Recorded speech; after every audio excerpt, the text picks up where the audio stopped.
Welcome everyone, I'm Ivy Rivera. I'm a psychic medium, a Taino Airwalk. I own a school called the Ivy League Psychic Academy. Tonight's class is called Why Mediumship. We're going to be talking about how this lost language heals your life and the world around you if you can learn it. When I'm talking about mediumship, I'm talking about an ability that everyone has. Here at the Academy, I am always speaking on how this is not a gift by any means. Mediumship, just like psychic ability, is something innate in every human being. We would literally not be alive and functioning here on planet Earth, which is quite a war zone, without following our gut intuition every single day and following the leadership that spirits come and give us through the language of mediumship. If we don't tap into psychic ability, intuitive intelligence, mediumistic ability, we slowly die off. We become mentally ill, and I'm not talking about other diagnosable mental illnesses. I'm not talking about manic depression. I'm not talking about schizophrenia. I am speaking about a disease in the mental state and a disconnect from healthy patterns of thinking. We become so extremely isolated from spirit, from our own psychic abilities, from the truth in the universe that we become ill. It may start with mental problems, but it quickly leads, because our thoughts always lead into emotional distress. So we would then see ourselves become depressive, anxiety-ridden, paranoid, angry. Anger is a big issue. And we become reactionary. So your mental state affects your emotions affect your actions and your energy field. Once your actions are taking a nosedive, your energy field is taking a nosedive, you are so far out at sea and detached from your intuition and spirit. You will see it, and it is inevitable, a manifestation in your physical body. And that is all sorts of different illnesses, ranging from migraines to ulcers to nervous conditions to major stomach problems that the doctor can't seem to diagnose. You may think you have irritable bowel. It eventually takes a toll on the heart. Everything will go downhill. I believe a lot of cancer originates from this disconnect. What we want to talk about today is how we can get in touch with this lost language and heal our lives and the lives of others around us, the world around us. When we start using this language again, we are talking about symbology. That's how spirit communicates. We're talking about numerology, sometimes astrology, and physical cues that go on throughout your body, where we will know, if I have this physical cue, there is a message coming in from spirit. If you learn that language, you will be able to understand what the actual messages are. And this is where the disconnect is for most people. The average person who believes at all would say, I think I know when I'm getting something psychically. I think I know if a spirit is around me. I think I know if my guides are trying to reach out to me. Or I had a really intense dream that might be meaningful, but I don't know what it was saying. I don't understand the purpose or the cause of the whole thing. Without really understanding that part of the language, it falls flat. It's not of any use. When I started teaching mediumship about 9 years ago, I quickly found that students who would be there for the level 1 program would graduate at the end of it knowing the basics of the language, and they were coming off of their medications. I can't prescribe or diagnose. But they were finding that their therapists or their doctors were saying, finally, your medication is working, or you don't need it anymore. Disorders were disappearing. Diseases were disappearing. How was this happening? This absolutely blew my mind. I knew what mediumship had done in my own life. I knew what coming to terms with my empathic ability had done for healing in my own life. I knew what understanding my psychic abilities, how that had helped me to be more in control of my own energy in my own life. But I was amazed when these students that were still very new were giving testimonials about the academy and the psychic mediumship training. And they were saying, this is what my doctor said to me. This is what my therapist said to me. This is how my life has changed. I tried tried to understand how this had happened, and it took me about a year to really figure out. And during that time, I had some therapists and doctors come to me and say, you work with a patient of mine, I want to understand what you did. And we would openly discuss some of the basic language training tools and techniques that I taught. And those therapists and those doctors would say, okay, I get it. We basically teach the same thing, but we can't say it the way that you do. And it is this: energy that goes in must come back out. We cannot have a buildup and an accumulation of intuitive energy, positive energy, negative energy, any kind of energy. Energy that goes in must go back out. Well, this is a lost language. Therefore, we have been taught to shut it down as children. Never acknowledge it. We are threatened with the medical institution, the medical field, science will say, you have mental illness, you have a problem, you will actually be punished for communicating with the spirits, which is a natural part of our lives. But around 5 years old, our parents start to tell us, stop that, stop talking to your imaginary friend. We're threatened at school. We know that something bad will happen if we talk about these things. There are no monsters under the bed. There's no such thing. So we learn to block. As this blocked energy continues and grows over the course of our lives into our adulthood, we manifest these illnesses that I was speaking of earlier. When we go back to our roots and we start tapping back into the language that we have lost, these things just ease up and tend to disappear. So there are amazing health benefits to learning this language. I want to talk a little bit, unless, Paul, you have any questions or comments at this point. Yeah, there's one that came in about the anxiety and anger and everything. Tessa was asking, what if we managed to regain control over the anxiety, anger, and fear? Does that mean that someone has started healing within oneself? I teach a separate training from the Psychic Mediumship Course called Empathic Awareness. And in Empathic Awareness, we help you to gain control of that anxiety. And while that is part of this healing process, I do not believe that that's the end-all be-all. Learning how to maintain the energy that is coming into you and learning how to put it back out properly is one of the elements to real balance and prosperity in your life. If we don't ever learn the language, it is always a missing part. We can feel better because we've got the anxiety somewhat under control, but we cannot understand what the point is behind a lot of that anxiety. Because often when spirits come in to communicate, it causes an anxiety attack. So one of the most common physical reactions that all human beings have to mediumship is an anxiety attack. We have a ton of people out there on medications thinking that they have an anxiety disorder, when in actuality what they have is spirit communication going on a regular basis. Their mediumship abilities kicked up at some point,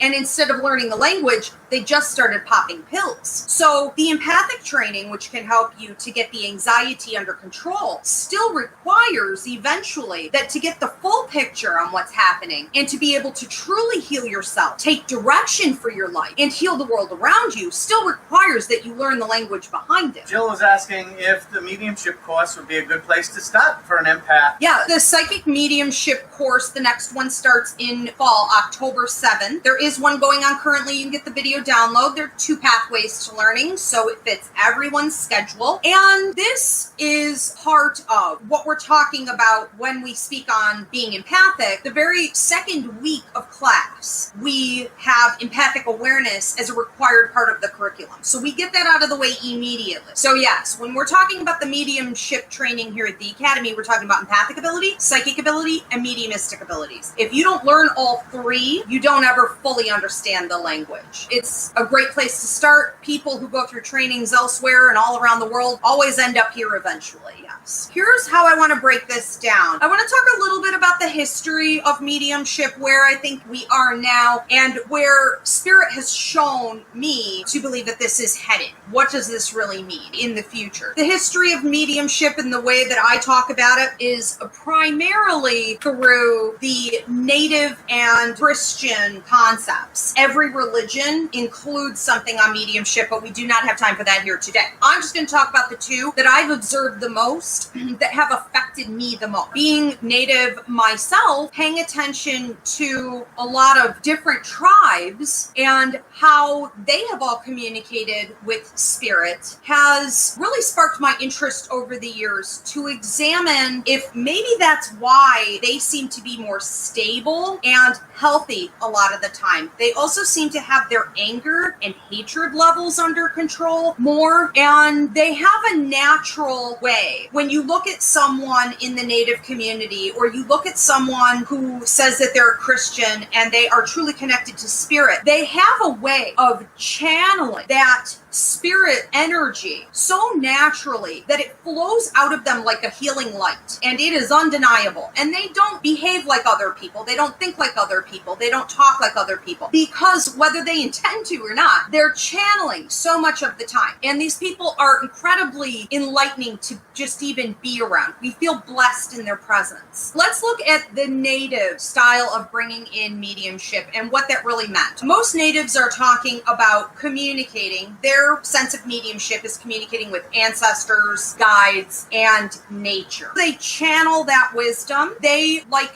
to analyze dreams. I've heard a lot of stories, and I did this with my children always growing up. They would get together as a tribe around the fire every morning, and they would share whatever it is that they dreamed about, because your dreams are a natural gateway for mediumship, especially if you're not listening very well during the day. You're busy, what have you, you don't know the language. It's going to come out in your dream. Now, the natives would share that information, not just because it was going to help them understand the direction that was being given for their own life, but through our dreams, we also receive instruction for other people's lives. And they would decide what was going to happen with the tribe. They would decide what direction they were going to be traveling in next. Things like this. Any warnings that needed to come to the surface and they needed to plan up against. This was a big part of it. They are looking for not only direction, guidance, and confirmation, but they're also able to receive through mediumship healing and to give healing. So this is more where we're talking about shamanism. Now, that word's become very popular, and not everything, in my opinion, look like shamanism these days or light work these days, but it has become very popular, and it's interesting that it is, because when we're talking about channeling healing abilities from the universe, we are most certainly talking about mediumship. And without understanding that language, you could channel something but kind of miss the bigger picture to the whole thing. This is how they used it. I will also say, I see we have questions and comments coming in. I'm going to get to them in just a second here, but I also want to talk about seers in a tribe. A lot of tribal communities believe in seers, those being the children who would eventually grow up to be the mediums. Now, again, everybody has this ability, but it is undeniable that some people have it to a heightened degree, and some people have it to a heightened degree at a very young age. We understand from research that at 3 years old, a baby will start to communicate with spirits. Mediumship will kick up. At 3 years old, they started talking to things that weren't there. They started playing with energies in the room that weren't there. They may have started to wake up at night even more, and that never stops. We all still wake up. Anyone who has a lot of mediumship ability between 3 and 5:30 in the morning, right? The haunting hour, the witching hour. This baby would start to hear the spirits literally with their ears. They would start to see the spirits with their eyes and interact with them as though it was a normal person. They didn't know any different, and they didn't know any shame to that. But at 5 years old, the right side of the brain starts to develop, approximately between 5 and 6, and the baby would start to hear the spirits more in their head and see the spirits in their mind's eye. Now, we still always shift back and forth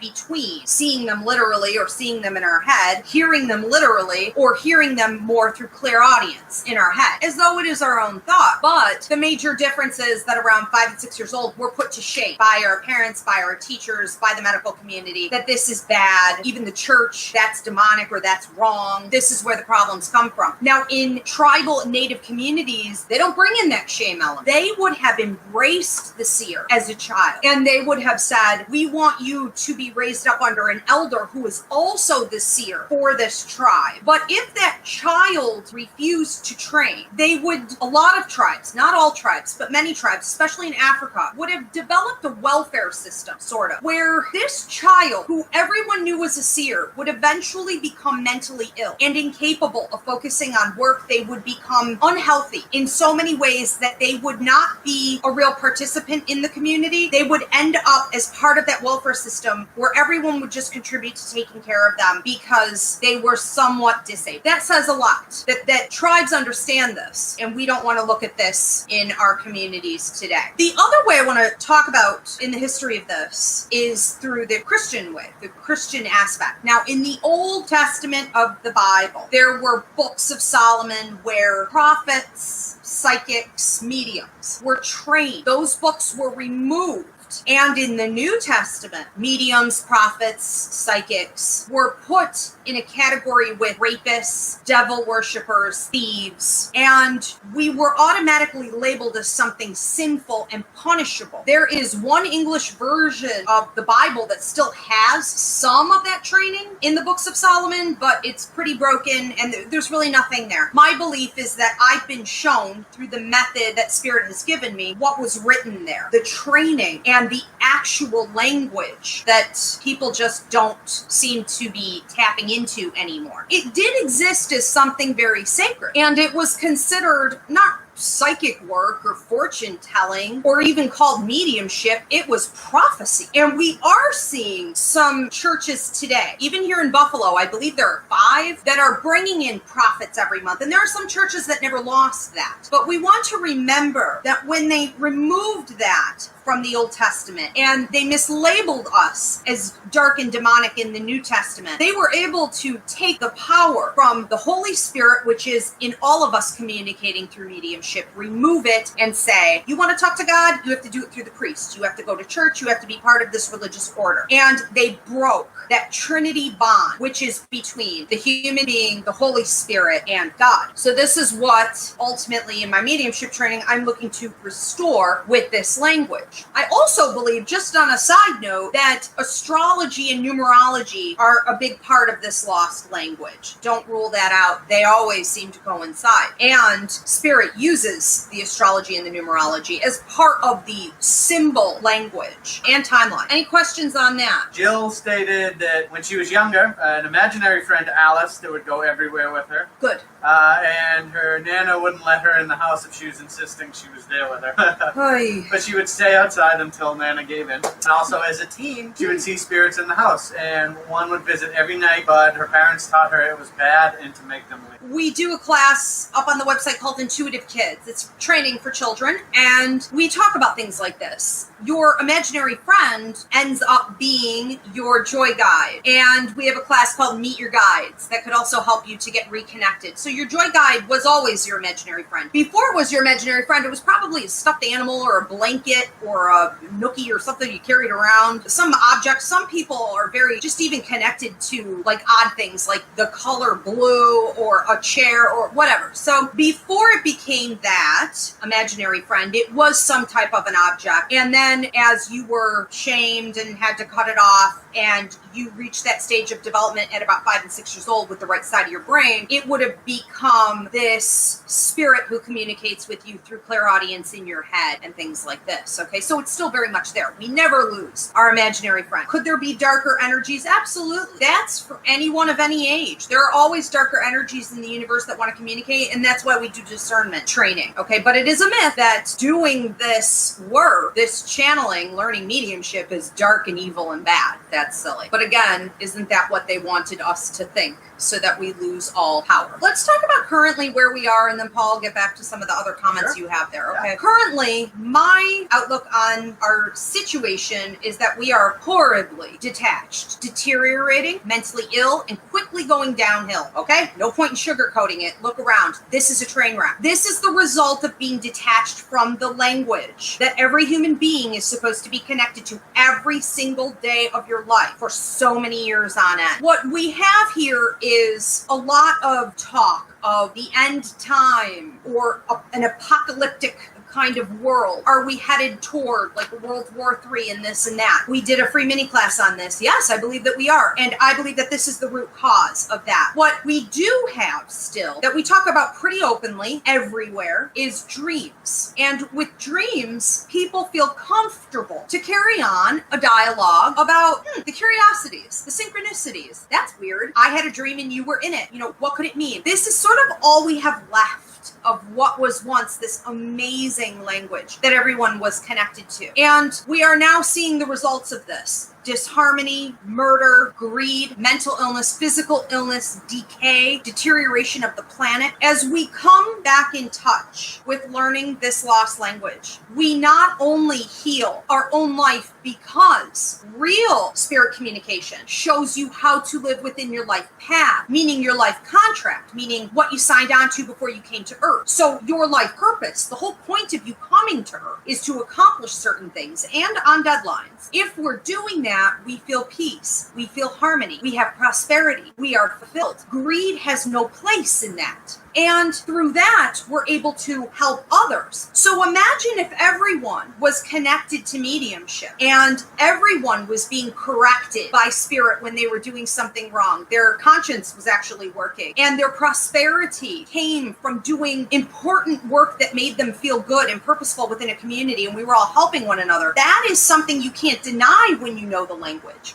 because spirit pushes and pushes and pushes and is always willing to work with you. So we get in alignment with the law of attraction and we are able to manifest. These universal laws that are in order are only going to work against you if you are not living within your life purpose, if you are not healing yourself and learning lessons, if you are never giving to others and working in community. And the language leads you there every day, every minute. We do have more conversation today, more so than we did even in the last, I would say 5 or 10 years, about guides. Everyone has 5 guides appointed to them when they come to Earth. Again, take the Meet Your Guides class. We do that early on in Psychic Mediumship Course as part of the requirement. If you don't know how to communicate with the guides that were appointed to you when you came to Earth, you really have no sense of how to heal, where your prosperity is, direction. It is very easy to get lost. We know that we have the Joy Guide, who was your imaginary friend. We have a Work and Money Guide, who watches over your finances, gets you what you need, but also watches over your life contract. You have a relationship guide, and you have a protector guide. There are more, but that's all I'm going to get into today with this. The other interesting thing going on right now is that a lot of people who have been supposed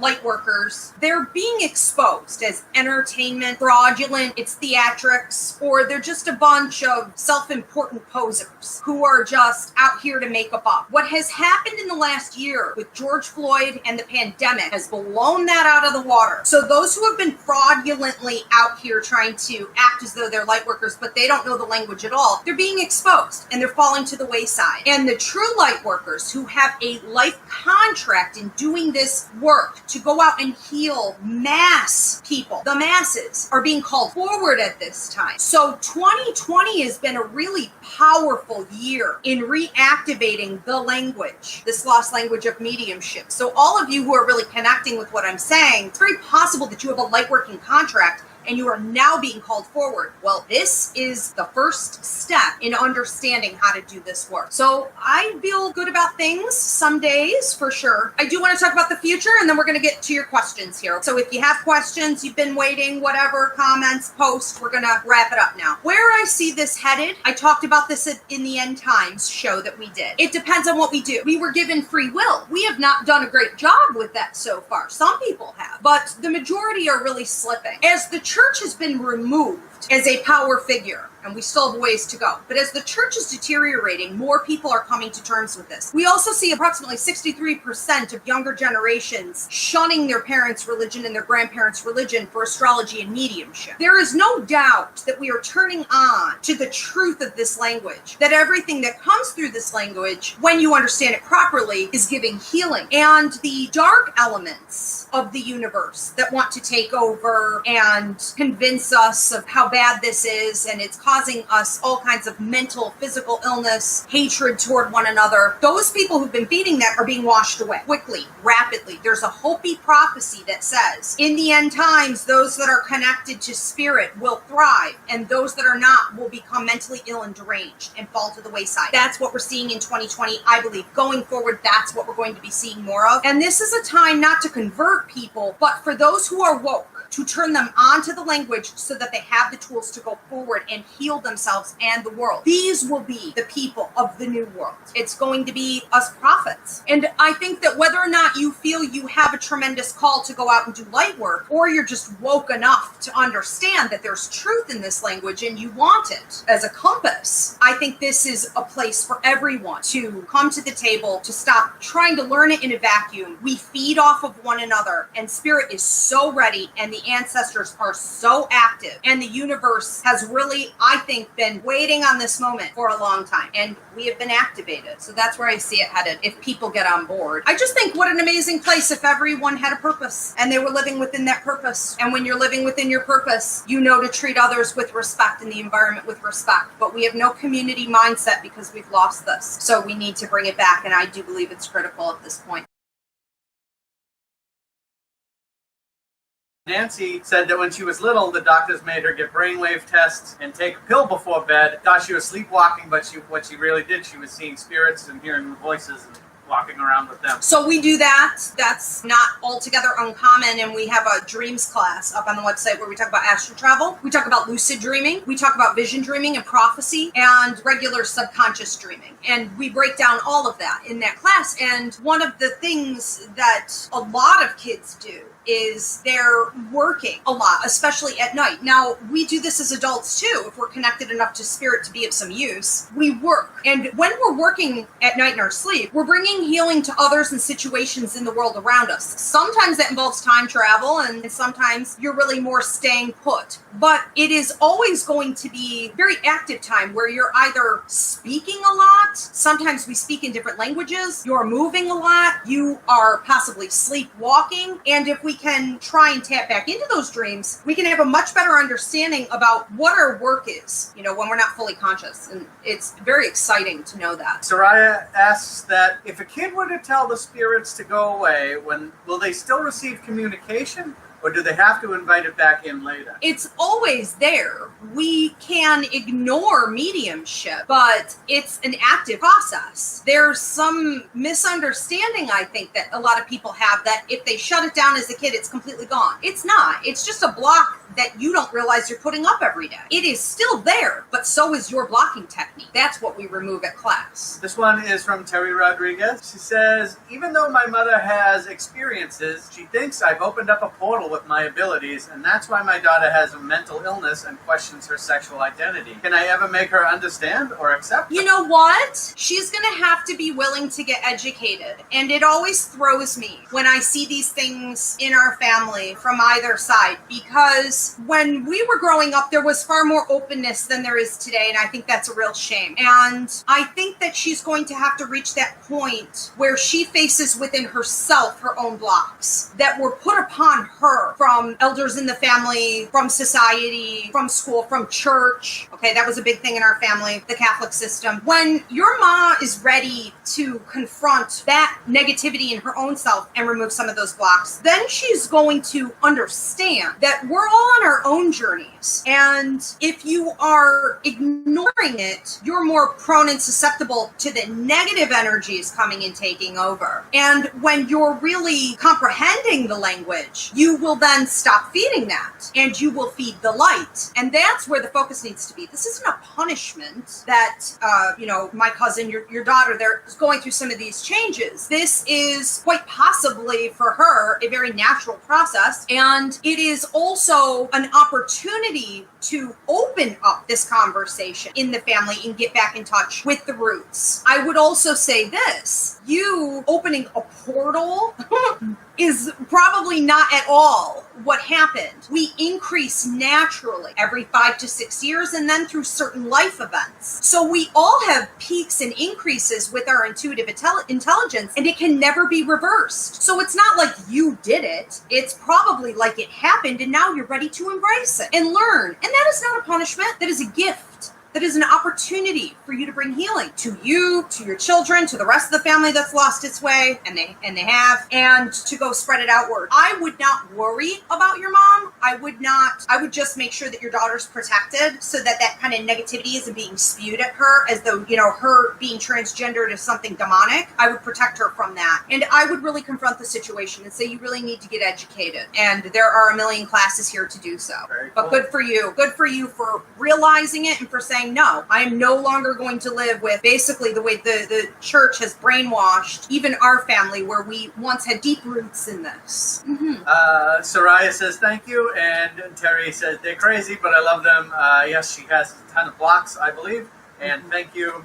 The hands, the stars, all sorts of cool stuff. You guys are welcome. Thank you. And very similar to that with blocks or something along those lines, Tristan asks, how would you explain mediumship, people who believe it's scientifically impossible? There are plenty of studies that show that it really isn't. We can watch the brain functions. We can prove the communication because one can psychically, they would say, more so than mediumistically. They're more welcoming to the psychic phenomenon, but they would say that it could be proven. Someone who knows something that they weren't ever exposed to can prove that as a fact. They got that information from somewhere. And in terms of convincing that mediumship is real, I think that we have a strong resistance to even looking at this in any serious way because it's going to limit big pharma. As long as mediumship, being a spirit, life after death, as long as all of this can be hocus pocus and we can keep the power in the hands of the medical community to say that this is a mental illness, as long as that's the case, there's a ton of money to be made. So I wouldn't hold your breath on having them examine this anytime soon. Even when we look at empathic ability, the empathic awareness trainings that I have now being taught in universities and school systems, we still can't really get the medical community, the scientific community to take a serious look at it more in depth. And I think they just want to stop that because when we get a hold of our empathic energy, we are seeing anxiety disorders, depressive disorders, fibromyalgia, migraines, stomach problems. We see all this melt away. Why would they want to lose that cash? I would recommend to everyone who feels called to convert others, focus on what Spirit has called you to do. It is probably right now for you to learn your own self, for you to learn the language and communication with Spirit, and to pay attention to your life contract. Everybody has a part in this, but I don't think that the majority are here to prove and convert others. It is best, usually, to just live by example. Amy said that she has taken the dreams class. Okay. Dreams is still confusing to her sometimes. She struggles with the symbology if it's too complicated. Would learning mediumship help me with the deciphering? Yeah, because dreams are kind of the peak, and I always say they're the last thing to go also.